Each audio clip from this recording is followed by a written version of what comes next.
सोमवार को भारतीय जनता पार्टी के प्रदेशव्यापी जेल भरो आंदोलन की सफलता और असफलता को लेकर बयानबाजी शुरू हो गई है। एक तरफ भारतीय जनता पार्टी अपने प्रदर्शन को सफल बताते हुए कह रही है कि आंदोलन से सरकार घबरा गई है। भाजपा के आंदोलन को सफल मानते हुए पूर्व मंत्री ब्रजमोहन अग्रवाल ने कार्यकर्ताओं और प्रदेश की जनता के साथ सरकारी कर्मचारियों को धन्यवाद दिया। जेल भरो आंदोलन से ये सरकार घबरा गई है, ये सरकार परेशान हो गई है, ये सरकार डरी हुई है। सरकार की जेलों में जगह नहीं थी और इन्होंने इसलिए पूरी गिरफ्तारी शो नहीं की और 1 लाख से ज़्यादा कार्यकर्ताओं के साथ में जनता और सामाजिक संगठन, कर्मचारी संगठन सब लोगों ने इसमें भाग लिया। इसके लिए मैं सभी छत्तीसगढ़ के भारतीय जनता पार्टी के कार्यकर्ताओं को, जनता को, सभी सामाजिक संगठनों को, शासकीय कर्मचारियों के संगठनों को बहुत बहुत बधाई देता हूं कि उन्होंने सरकार को चेतावनी दे दी है कि विरोध को दबाने का जो सरकार का षड्यंत्र है वो षड्यंत्र सफल नहीं होगा।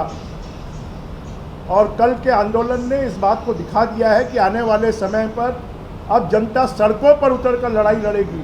सरकार के अगर जो गैर कानूनी आदेश है, तानाशाहीपूर्ण रवैया, उसका विरोध करेगी। इधर कांग्रेस ने भाजपा के आंदोलन को विफल करार देते हुए गिरफ्तारी दिए भाजपा के कार्यकर्ताओं के आंकड़ों को गलत बताया। भारतीय जनता पार्टी का जेल भरो आंदोलन पूरी तरीके से विफल हो गया था और भारतीय जनता पार्टी के नेता अपनी विफलता को छुपाने के लिए गलत आंकड़े प्रस्तुत किए। पहले तो उनके द्वारा दावा किया गया था कि हर जिले में 5000 गिरफ्तारी दी जाएगी। इस हिसाब से लगभग उन्हें पूरे प्रदेश में 1.5 लाख के ऊपर गिरफ्तारी देना था, लेकिन उन्होंने दावा किया कि हमने 70,000 गिरफ्तारियाँ दी।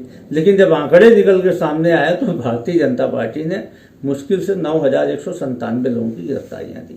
ये है भारतीय जनता पार्टी के आंदोलन की सच्चाई, जिससे कि भारतीय जनता पार्टी के कार्यकर्ता खुद अपने आप को दूर रखे हुए थे। इसीलिए भाजपा का आंदोलन बुरी तरीके से विफल साबित हुआ और भाजपा के नेताओं को गलत आंकड़े जारी करके वाहवाही लेने की कोशिश करनी पड़ी। जो भी सही आंकड़े सामने के आने के बाद भाजपा की पोल खुल गई। एनएसयूआई ने सोमवार को पूर्व मुख्यमंत्री डॉक्टर रमन सिंह का पुतला फूंका और मुर्दाबाद के नारे लगाए। एनएसयूआई के नीरज पांडे ने कहा कि राजनांदगांव जिले के टेडेसरा गांव में कार्यक्रम के दौरान पूर्व मुख्यमंत्री ने भारत माता के छायाचित्र का अपमान किया है, जिसका हम पुरजोर विरोध करते हैं। डॉक्टर रमन सिंह द्वारा राजनांदगांव के टेडेसरा में भारत माता का अपमान किया गया। उनकी तस्वीर को जमीन में रखकर केवल प्रदेशवासियों नहीं, पूरे देशवासियों का भारत माता का अपमान किया गया। उसके विरोध में हम लोगों ने डॉक्टर रमन सिंह को चेतावनी दी थी कि वो जल्द से जल्द इस मामले में देशवासियों से माफी मांगे। आज दिनांक तक उनके द्वारा माफी नहीं मांगी गई, इसलिए पूरे प्रदेश भर में एनएसयूआई आज डॉक्टर रमन सिंह का पुतला दहन कर रही है और भारतीय जनता पार्टी के नेताओं से और रमन सिंह से फिर मांग कर रही है कि वो जल्द से जल्द भारत देश की जनता से माफी मांगे।